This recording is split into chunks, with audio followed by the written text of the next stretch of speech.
درود ابراہیمی چونکہ نبی علیہ السلام نے تعلیم فرمایا،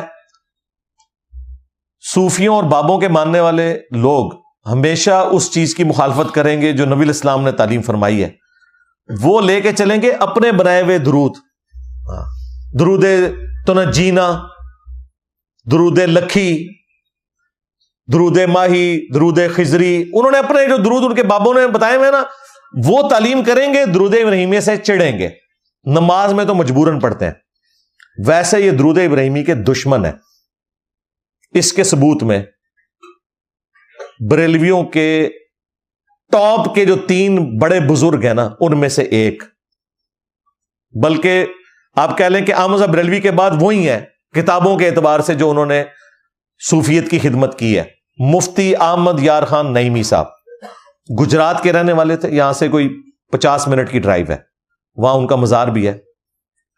یہ اعلیٰ حضرت کے پوتا شاگرد ہیں، اعلیٰ حضرت کے خلیفہ تھے نعیم الدین مراد آبادی، ان کے یہ آگے سے مرید ہیں احمد یار خان نعیمی، انہیں حکیم الامت کہتے ہیں بریلوی۔ ہاں، یہ وہ ہیں جو دیوبندیوں کے لیے تھانوی صاحب ہیں، وہ باپا جانی بھی کہتے ہیں۔ حکیم الامت مفتی احمد یار خان نعیمی فرماتے ہیں، تفسیر نعیمی ان لوگوں نے پرنٹ کی ہوئی ہے، باپا جانی تو بڑا پسند کرتا ہے کیونکہ وہ مفتی صاحب ان سے بڑے کہانی باز تھے۔ انہوں نے سورۃ الکہف کی تفسیر میں درود ابراہیمی کے اوپر ایسا حملہ کیا اور اتنی توہین کی، میں وہ الفاظ آپ کو ورڈ بائی ورڈ پڑھ کے سناتا ہوں۔ وہ کہتے ہیں نماز کے علاوہ درود ابراہیمی پڑھنا گناہ اور ناجائز ہے۔ ہاں جی، گناہ اور ناجائز ہے۔ ناجائز لکھنے کی ضرورت نہیں تھی، جب گناہ لکھ دیا یہ لکھنا چاہیے تھا گناہ اور حرام ہے، کیونکہ گناہ جب ہوا تو وہ ناجائز والی بات نہیں، وہ حرام ہے۔ قرآن میں سلام کا حکم ہے، اب وہ دلیل پیش کر رہے ہیں جی، قرآن میں تو ہے کہ درود اور سلام دونوں پڑھو۔ وہ درود ناقص ہے جس میں سلام نہ ہو، وہ کہتے ہیں چونکہ درود ابراہیمی میں سلام نہیں ہے تو یہ ناقص درود ہے۔ نماز کی حد تک تو ٹھیک ہے، نماز میں ہم آلریڈی پڑھ لیتے ہیں السلام علیکہ ایھا النبی، تو اس میں کور ہو جاتا ہے۔ یہ دلیل دے رہے ہیں آگے۔ اصل بات انہوں نے بعد میں کھولی، وہ کہتے ہیں کہ وہابی اور دیوبندی چونکہ سلام کے منکر اور دشمن ہیں، وہ کہتے ہیں وہ سلام نہیں مانتے۔ وہ کس سلام کی بات کر رہے ہیں؟ مصطفیٰ جان رحمت پہ لاکھوں سلام۔ ہاں، اگر وہابی اور دیوبندی سلام کے منکر ہوتے تو نماز میں السلام علیکہ ایھا النبی پڑھنا چھوڑ دیتے، ایویں کولو ایک گل بنا لی۔ وہ درود ابراہیمی پر بہت زور دیتے ہیں اور ان کے دیکھا دیکھی جاہل پیر اپنی حماقت میں درود ابراہیمی لوگوں کو سکھاتے ہیں، مگر حکم قرآنی پر غور نہیں کرتے۔ پھر وہ کہتے ہیں کہ اگر آپ نے وظیفہ بتانا ہے تو درود خضری بتایا کریں جو نقشبندی بابوں نے سکھایا ہے، صلی اللہ علی حبیبہ محمد و آلہ وسلم۔ وہ کہتے ہیں آپ یہ درود سکھائیں، درود ابراہیمی نہ سکھائیں۔ اب دیکھیں یہ سب کچھ جھوٹ لکھا ہوا انہوں نے، اور درود ابراہیمی کو ناقص کہنا، تو یہ کام نبی علیہ السلام خود کر کے جاتے ہیں نا، کہ آپ صحابہ کرام کو کہتے ہیں کہ صرف نماز میں پڑھنا ہے، نماز کے علاوہ تم نے درود نہیں پڑھنا۔ نبی علیہ السلام نے تو کوئی ایسی بات نہیں کی ہے۔ بھائی درود اور سلام یہ دونوں انٹرچینجبل ورڈز ہیں، جس طرح ہم اردو میں بولتے ہیں نا حسین و جمیل، انٹرچینجبل ورڈز ہیں، خوش و خرم انٹرچینجبل ورڈز ہیں، درود و سلام انٹرچینجبل ورڈز ہیں۔ ویسے تو یہ فارسی زبان کا لفظ ہے درود، عربی میں تو الصلاۃ ہے۔ صلاۃ و سلام یا درود و سلام، صلاۃ کہتے ہیں دعا کرنے کو، نبی علیہ السلام کے حق میں دعائے رحمت کرنا۔ سلام کیا ہوگا؟ نبی علیہ السلام کے حق میں سلامتی کی دعا کرنا۔ اب مجھے بتائیں کسی کے حق میں یہ دعا کرنا کہ اللہ کی آپ پر رحمت ہو یا اللہ کی آپ پر سلامتی ہو، اس میں کیا فرق ہے؟ صرف الفاظ کے چناؤ کا فرق ہے۔ آپ یہ کہہ نہیں سکتے کہ جس نے رحمت نہ بولی اس کا سلام نہیں ہوگا، اور جس نے سلام نہ بولا اس کی رحمت نہیں ہوگی۔ اور سب سے بڑی بات، دنیا میں 99.99% احادیث میں صرف درود الصلاح کا ذکر ہے، سلام کا ذکر نہیں ہے۔ جو فضائل آئے ہیں، آج میں انشاءاللہ 30 احادیث کور کروں گا، ان میں سے مشکل سے 2 حدیثیں ایسی ہیں جن میں سلام کا ذکر ہے، باقی سب احادیث میں ہے جو درود شریف پڑھے گا اس کے لیے اتنا ثواب ہے. تو نبی علیہ السلام کا کام تھا کہ پھر یہ بتا کے جاتے کہ سلام کے بغیر درود نہ پڑھنا.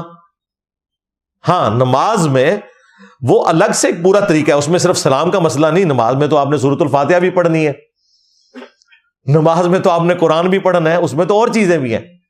لیکن درود اور سلام یہ دونوں انٹرچینجبل الفاظ ہیں. درود پڑھیں یا سلام پڑھیں دونوں سیم ہیں. اب دیکھیں سٹارٹ تو اس سے ہوا تھا ان اللہ وملائکتہ یصلون علی النبی, اللہ اور فرشتے درود بھیجتے ہیں. تو پھر مفتی صاحب کا کام تھا, وہ کہتے ہیں کہ اللہ اور فرشتے بھی ناقص کام کرتے ہیں کیونکہ اس میں سلام کا ذکر نہیں ہے. لو سامو کتنے گیا دماغ میرا. پھر قرآن میں دیکھیں اللہ نے جو درود خود بھیجا ہے وہ صرف سلام کے ساتھ ہے. سلام علی ابراہیم سورہ صافات میں درود تو کوئی نہیں ہے. سلام علی موسیٰ و ہارون, سلام علی نوح فی العالمین, سلام علی الیاسین. اور پھر یہ سورت جب کنکلوڈ ہوئی سبحان ربک رب العزت عما یصفون وسلام علی المرسلین والحمد للہ رب العالمین. یہ درود کا وہ صیغہ ہے جو قرآن میں آیا ہوا ہے اور اس میں صرف سلام کا ذکر ہے. درود تو مسنگ ہے. اور بھائی درود اور سلام یہ دونوں انٹرچینجبل الفاظ ہیں. سلام بھی درود ہے, درود بھی سلام ہے. باقی اگر آپ باریکیوں میں پڑھیں گے تو یہ اسی قسم کی بحثیں ہیں جو لوگ کرنا شروع کر دیتے ہیں کہ یہ نبی علیہ السلام کے وہ نوافل ہیں جو سنت موقدہ ہیں, یہ وہ نوافل ہیں جو غیر موقدہ ہیں, یہ فلاں والے نوافل ہیں, یہ صرف سادہ نوافل ہیں. بھائی اسلام میں دو ہی باتیں آئی ہیں, فرض عبادت اور نفلی عبادت. پھر نفلی عبادت کے آپ جو مرضی نام رکھ لیں وہ نفلی رہے گی. سب سے تگڑی نفلی عبادت ہے نا جو جسے یہ اتنا پکا پکڑے ہوئے ہیں کہ فجر کے فرض ہو رہے ہو نا, فرض چھوڑ کے یہ سنتے پڑھ رہے ہوتے ہیں انفی. یہی ہے نا, کہتے ہیں جی یہ سب سے تاکیدی سنتیں ہیں. ان کے بارے میں ہماری ماں سیدہ عائشہ سلام اللہ علیہا کے الفاظ ہیں بخاری اور مسلم دونوں میں کہ نبی صلی اللہ علیہ وآلہ وسلم اپنی نفلی نمازوں میں سب سے زیادہ اہتمام فجر کی 2 رکعتوں کا کرتے تھے. اما عائشہ اسے نفلی نماز کہہ رہی ہیں, اور نفل عربی میں کہتے ہیں اضافی کام کو. اما عائشہ فجر کی 2 سنتوں کو کہہ رہی ہیں نفلی نماز. تو باقی سنتیں جو انہوں نے اتنی اتنی بنائی ہوئی ہیں ان کا درجہ تو بعد میں آئے گا نا. تو یہ بھی بحث ہیں کہ جی درود پڑھ لیا, سلام کیوں نہیں پڑھا. درود اور سلام دونوں انٹرچینجبل الفاظ ہیں. اسی لیے آپ دیکھیں الحمدللہ 99.99% احادیث میں جتنی فضیلت آئی ہے وہ درود پڑھنے کی آئی ہے. اگر مفتی صاحب کا یہ ڈھونگ ہم مان لیں کہ سلام کے بغیر درود نامکمل ہے پھر تو وہ سارے فضائل حاصل نہیں ہونے چاہیے, اور یہ فتویٰ پھر نبی علیہ السلام کی ذات پہ بھی جائے گا کہ آپ نے یہ بات کیوں کی کہ درود پڑھو. آپ کا کام تھا کہ آپ ساتھ کہتے سلام کے بغیر نہ پڑھنا ورنہ تمہیں کوئی ثواب نہیں ملے گا. اور اس سے بڑھ کر اللہ پر فتویٰ جائے گا کہ اللہ تو خود اپنے بارے میں کہہ رہا ہے میں درود بھیجتا ہوں, اے ایمان والو درود اور سلام بھیجو. اپنے لیے تو سلام کا ذکر ہی نہیں کیا. تو درود اور سلام انٹرچینجبل الفاظ ہیں. اسی لیے انبیاء کرام کے لیے جب آیا وَسَلَامٌ عَلَى الْمُرْسَلِينَ وَالْحَمْدُ لِلَّهِ رَبِّ الْعَالَمِينَ, تو یہ انبیاء پر درود بھیجنا ہی ہے, ان پر رحمت کی دعا کرنا ہے, سلامتی کی دعا کرنا ہے. اچھا میرے بھائیو, اب یہ جو لوگ چیمپئن بنے ہوئے ہیں نا درود شریف کے, وہ ہمارے مصباحی صاحب بھی کہتے ہیں ہم درود والے ہیں بارود والے نہیں ہیں. سارا بارود ہی تم لوگوں نے, تمہارے بڑوں نے بھرا ہوا ہے لوگوں کے اندر. تو ان کا اپنا حال یہ ہے کہ ان کی فقہ میں, فقہ حنفی میں فتاوی عالمگیری آپ کھول کے دیکھ لیں, دیوبند اور بریلویوں کے مشترکہ بابا جی ہیں. ان کے نزدیک نماز میں درود پڑھنا یہ کوئی واجب نہیں ہے. اگر کوئی درود نہ بھی پڑھے تب بھی اس کی نماز مکمل ہے. یہ کہتے ہیں ہم درود والے ہیں بارود والے نہیں ہیں. اتنا گستاخانہ اور شیطانی بارود ان کے دماغ میں بھرا ہوا ہے کہ یہ کہتے ہیں کہ بغیر درود شریف کے نماز مکمل. اب مجھے بتائیں, تماشا لگایا ہوا ہے, نماز کہہ رہے ہیں بغیر درود کے مکمل ہے, اور اذان کے ساتھ خود سے درود ایڈ کر دیا ہوا ہے, اور وہ بھی اس دن جس دن سپیکر میں اذان دیں. سپیکر کے بغیر ڈائریکٹ اذان ہوتی ہے, کیونکہ وہ تو وہابیوں کو سنانے کے لیے ہے نا. فتاوی عالمگیری میں بھی, بہار شریعت میں بھی موجود ہے کہ اگر کوئی درود شریف نہ بھی پڑھے اس کی نماز مکمل ہے, یہ کوئی واجب نہیں ہمارے نزدیک.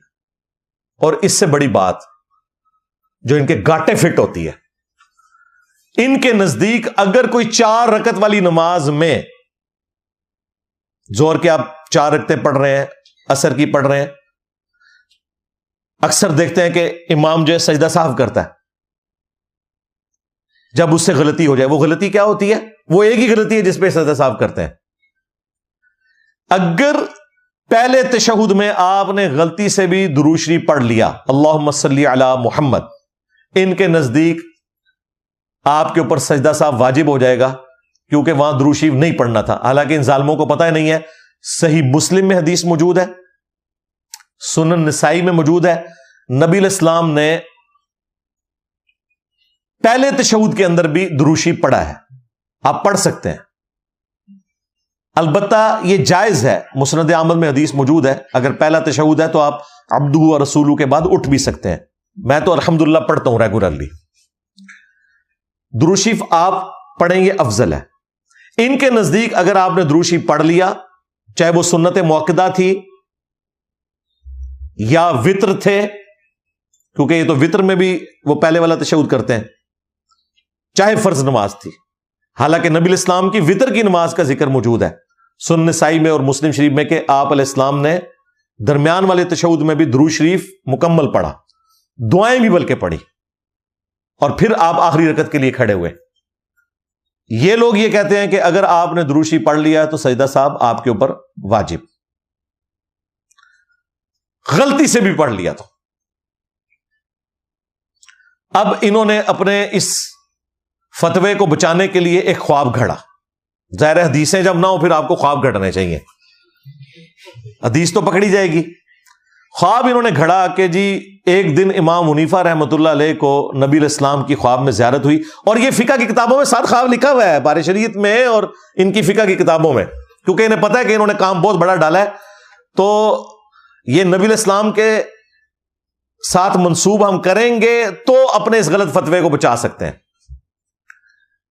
وہ کہتے ہیں نبی علیہ السلام نے خواب میں زیارت کروائی امام حنیفہ کو. امام حنیفہ رحمۃ اللہ علیہ نے جب زیارت کی تو رسول اللہ صلی اللہ علیہ وآلہ وسلم ان سے ناراض تھے. انہوں نے کہا کہ تو نے درود پڑھنے والے کے اوپر سجدہ صاحب واجب کروا دیا.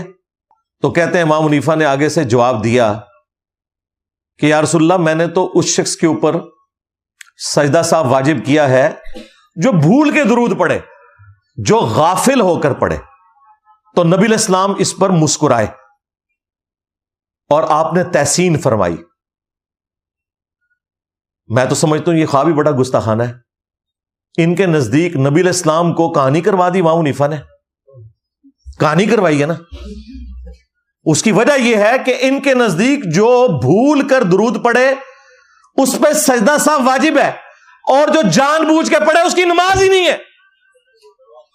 جی مکروہ تحریمی ہے, واجب الیاد ہے, کیونکہ وہ کام جو سجدہ صاحب واجب کرواتے ہیں فقہ حنفی میں لکھا ہے, وہ کام اگر آپ جان بوجھ کے کریں نا تو نماز ہی نہیں ہوگی.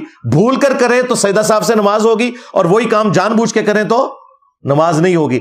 یعنی امام حنیفہ نے خواب میں بھی 2 نمبری کی. اس وقت نبی علیہ السلام کو بتاتے کہ جو بھول کے درود شریف پڑھے اسے میں نے واجب کروایا, اور جو جان بوجھ کے پڑھ لے تو یا رسول اللہ اس کی تو نماز ہی نہیں ہوتی. یہ خواب ہی خود بتا رہے کہ میں جھوٹا ہوں.